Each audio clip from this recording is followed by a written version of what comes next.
রূপসী মাইয়ারে তোর কলসির ভেতর কি খাঁটি গরুর দুধ বেচতে এনেছি। দে না একটু খাই, দামটা আগে চাই, আর দে না একটু খাই। দামটা আগে চাই, তোদের মতো ভিড় খাওয়াদের চেনে রেখেছি। ও রূপসী মাইয়ারে তোর কলসির ভেতর কি খাঁটি গরুর দুধ বেচতে এনেছি।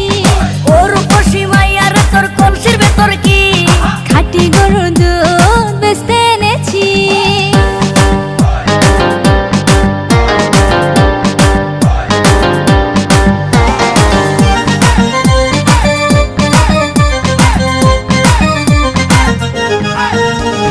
তোর দুধেতে আছে পানি, আমি কিন্তু